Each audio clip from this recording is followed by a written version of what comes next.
Why do y'all keep messing up the pecking order? Everybody in this world has a team. Not necessarily your best friends, but the people you call when you want to go out. Naturally, in the midst of your night of drinking, dancing, and just having an all-around good time, an event called choosing is going to take place. Oh, what's choosing, you ask? Choosing is simply when a member of the opposite sex, or maybe the same one, shows a particular interest in you. Choosing doesn't exactly have to be talking to that person. Just think about a situation where you could say somebody was giving you the eye. Congratulations, you were being chose. Now, if you've been out with these people before, you know exactly how this situation is gonna take place. The most attractive person in your group is gonna get the most love. Maybe that's you, or maybe you're the second or third person that sometimes gets a good looking girl, but might end up getting the ugly friend. Or you could be that sad soul that never gets somebody at all. Regardless of which one you are, you notice that the choosing situation always goes down like this. Maybe you want to change it. Maybe you want to be the person that gets the slam dunk for once, for the good looking girl. Maybe you're so generous that you want to give your friends the opportunity to do that. Well, before you think about changing the pecking order, I have one little bit of advice. Don't. Instead of trying to fight the pecking order, embrace the pecking order and make it work in your favor. Now, I'm not a huge basketball guy, but one team that I am familiar with is the 2011-2012 Miami Heat team. So the easiest way for me to explain this is to take the starting five from that team and compare it to yours. So let's get right to it. LeBron James. Hey man, it's your team. And anybody who denies that doesn't deserve to be on your team. You're the legend, the all-star, the captain, the coach, and the undisputed leader. You're the leading scorer and you lead the team in assists. Now I'm gonna have to say that again because I don't think a lot of y'all understood me. You lead the team in points and assists. One of the best things about LeBron is that he makes everybody on his team around him better. Like, just think about it. When he played for Cleveland the first time, he had people idolizing Mo Williams. Mo Williams, bro. Mo Williams? Don't feel bad because you're an all-star. Just make sure you're doing what you have to do to make sure that your team is always gonna win. John Stockton and Chris Paul are superstars too. Just make your boys Karl Malone and Blake Griffin. You're gonna win. We all know this. Start seeing success for making your team successful as well. The ball is always gonna start in your court. How you distribute it is how you're gonna be remembered. D Wade and Chris Bosh. Now I know this can be a hard place to be, because you understand if you were on any other team, you would be a superstar. But what if I told you that you were the most important person on the team? You have no choice but to be able to play any position at any given night. Your superstar isn't always going to show up. Maybe that group of girls just isn't feeling him. They feel you. You got to put the team on your back at any given moment.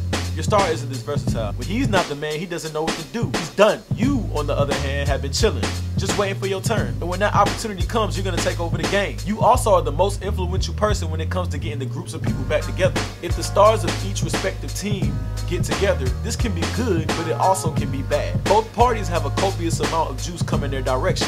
Because of this, each one of them can kind of just get lost in the sauce. You, on the other hand, are talking to girls that have moderate levels of juice. So you're more likely to get to actually know these girls. These are the ones that are going to text you back and really pick your brain and figure out what type of person you really are. Once they figure out that you're the most amazing person on earth, they're going to push the team to get back together. Mario Chalmers and Joel Anthony. Now, before I jump into this, I have to admit, I'm not that familiar with this role. Now, I don't know if it's because of my smile, my flawless dark skin, the way my bald head glistens when the sun beams down on it. It could be my ambition or the way I dress. But I'm not gonna sit here and lie to you and say I'm always at the top. But I'm definitely never at the bottom. But for you, I'm still gonna do my best. Hey, real talk, man, if I am at the bottom of the list, please don't tell me, because that'll really hurt my ego. Mario, Joel, stop trying to change the order. If Indians can go thousands of years, and I might be exaggerating, without breaking the caste system, then you can go a lifetime without breaking the pecking order. It's nothing that makes me more angry than when a friend at the bottom of the pecking order goes for the baddest girl. You don't realize it, but you messing it up for the whole team because you out here being selfish. Why you think the big three always yelled at Mario when he got trigger happy? Honestly though, I commend your confidence, and the girl might too. Hey man, you might get a courtesy number out of it, but that really doesn't mean anything. Cause think about how many people actually say no to giving out their numbers nowadays. Getting a number doesn't mean you won. I guarantee nothing to come out of that except for friendship. Think about it like this. What does the bench warmer look like dating an all-star? That only worked with Sheldon Williams and Candace Parker, and I still don't know how that happened. Just play your role. Occupy the ugly girl that's blocking everybody else because she's getting no play. You can get wins from that too. And knowing that you're helping your boys out should be enough for you. Look, there are plenty of people out there for you. You just gotta humble yourself and go get them. Am I done already? Now I know groups of friends far and wide are probably gonna come to blows trying to determine their pecking order. Accepting the order can be a tough thing to do, especially if you're not the guy at the top. However, I promise that your life would be a lot better if you did. The best teams are the ones that are full of players that know their role. Everybody isn't LeBron.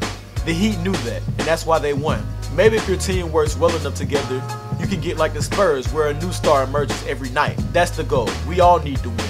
This was Kraken's Couch, and that's my take on the pecking order. Make sure y'all follow me on Instagram, KrakenWilliams, Twitter, KrakenWilliams, Snapchat, KrakenWilliams. If you got something you want to hear my opinion on, email me at KrakenWilliams@gmail.com. What's a good catchphrase to end it? I love y'all. Be easy. Keep it Hakuna Matata. Huh? Keep it cracking. Hakuna Matata. Crack? I don't like that. I don't like Hakuna Matata either. Come on, bro. You gotta come with something catchy. I appreciate y'all watching this video, and I'll holla at y'all next week. Keep it cracking. I'm gonna do that.